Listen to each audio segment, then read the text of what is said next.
Hi guys, my name is Mohammad Javid, performance is my passion, and today on The Young Driver, I'm talking about the brand new Ford Mustang Shelby GT500. It was announced on Monday the 14th, and here's everything you need to know about this car and what I think of it.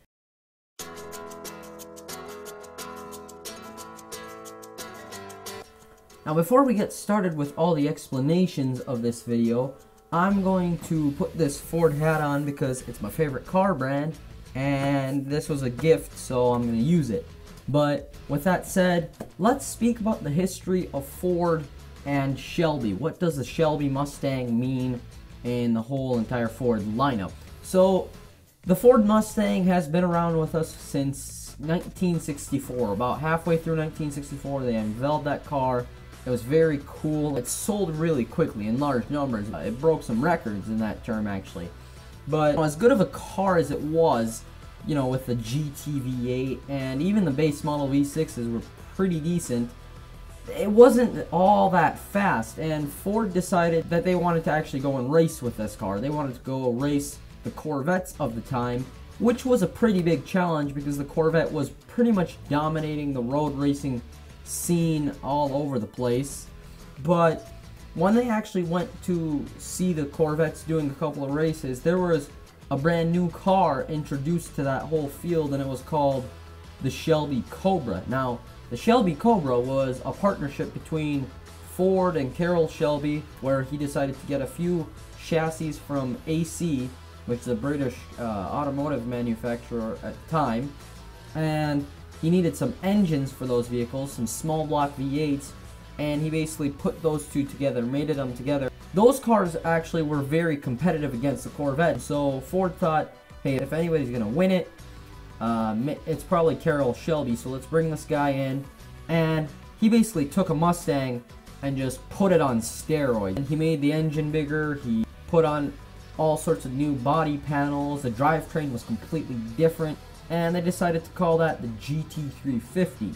Now, as good as the GT350 was, the engine wasn't all that powerful. It wasn't a very straight line car. Now, Ford was very satisfied with this vehicle, but they wanted a little bit more straight line performance. So, in 1967, when the Mustang was redesigned a little bit, you know, some new body panels and everything, they called Carroll Shelby back and they said, help us build something else. And they basically played around with the vehicle, and they took a 7-liter V8, which was very similar to the ones put into Ford Galaxies, the big vehicles of the time, and really similar to the Ford GT, actually, of that same year from Le Mans. And they basically stuffed it in this tiny body. So it was a really fast car in the straight line, but not the best handling car. So that's sort of where the whole history between Shelby and Ford kicked off in the Mustang lineup, at least. Now, fast forward to 2019, and they're doing it all over again. In the entire Mustang lineup right now, you have the EcoBoost 4-cylinder. After that, you have the GT V8, which is the one most people buy. And above that, currently, the best one is the 350 and the 350R. Now, these two are actually very interesting. While the normal GT makes 460 horsepower, these 350s actually make 526 horsepower because the engine is 0.2 liters bigger, but that's not the bit that makes it interesting. The thing that makes these cars interesting is just the way they rev.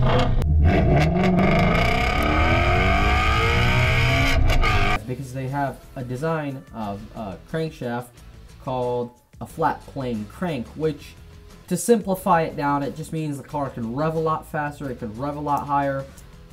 It's actually a very similar design in terms of philosophy, at least, to the Ferrari 458 that I made 2 videos on. Go check those out, by the way, if you haven't. I'll put the links down in the description for those videos. Go check them out. But that aside, these cars rev really high. They have a rev limit of 8250 RPMs. And the power is pretty decent. It's 526 horsepower. It's a very healthy output for a naturally aspirated car, but it's not enough. It's a great handling car. The R actually comes with carbon fiber wheels. That was the first production vehicle to have carbon fiber wheels. It has a carbon fiber rear wing and a lot more aero goodies than just your standard 350, plus some lighter interior bits like the lack of a rear seat. But that's a handling car. Yes, it's decent in a straight line. It has serious capability, but out of the box, just stock, these cars aren't really made to go full-on drag. If you currently look at the Dodge lineup, they have the Hellcat, they have the Hellcat Red Eye, they have the Demon, and they're sitting at these seriously high horsepower numbers, but they're not really handling cars. They're just built for the straight line. And on the other hand, you have Chevy, which currently they make the Camaro ZL1 and the ZL1 1LE. Those are their top dog Camaros. Now, what is a ZL1? It's basically a Camaro SS with a supercharger, better shock, makes 640 horsepower, and that 640 horsepower is pretty good for the car. It shifts hard, it goes fast in a straight line, but it also handles pretty decently as a car. It's very, very capable. But then again, Chevy was like, why stop there? We gotta make the 1LE.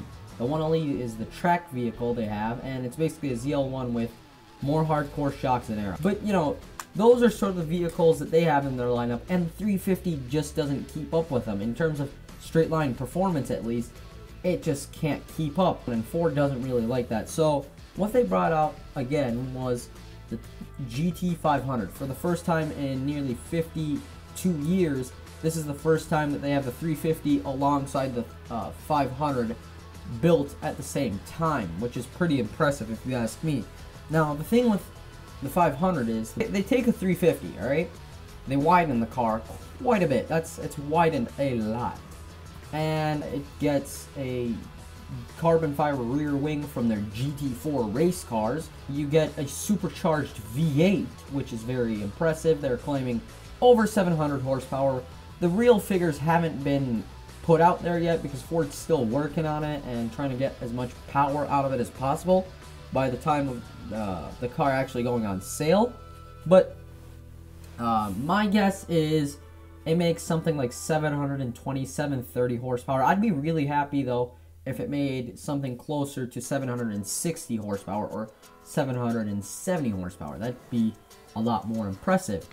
It's hooked up to a 7-speed dual clutch automatic. Now, there is currently no manual option.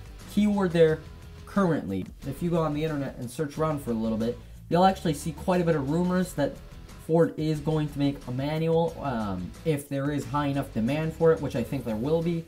But even if they don't make that, I'm not too bogged down by it. I mean, at the end of the day, I guess dual clutch is faster. Yes, a manual is more fun and involving, but this dual clutch, it's very similar to the one found in the Ford GT supercar, a car that's sitting closer to $400,000 or $500,000.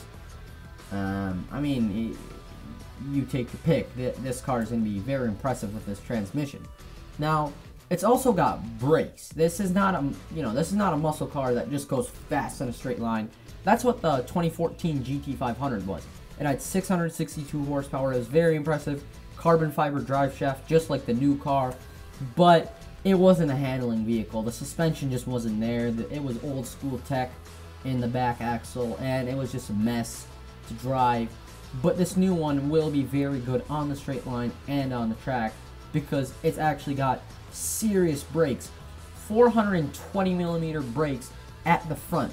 That is the biggest set of brakes you could currently get on any American-made vehicle. That's impressive.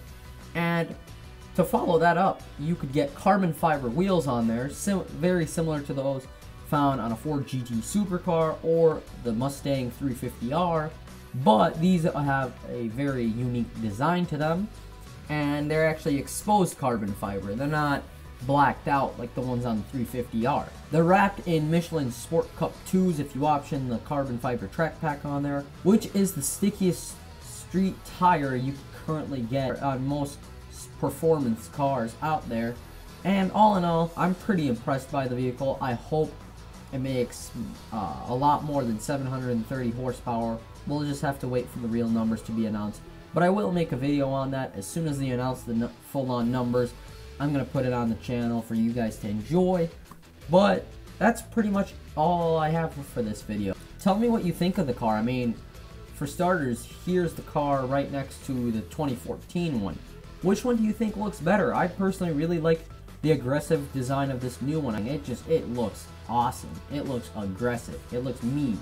And here it is next to a 350R. If you want to compare the two, tell me which one of those two look better. I also have another one here where there's a ZL1 1LE, a Dodge Demon, and a Mustang GT500. Tell me which one of these cars looks best, again, up in the poll. And as always, that's pretty much all I have for this video. Make sure to subscribe, like the video, share it with your friends. It really helps me out for you guys to do that. But that's pretty much all I have for you guys today. I hope you guys enjoyed it. And as always, my name is Mohammad Javid. Performance is my passion. And I'll see you all next time on The Young Driver.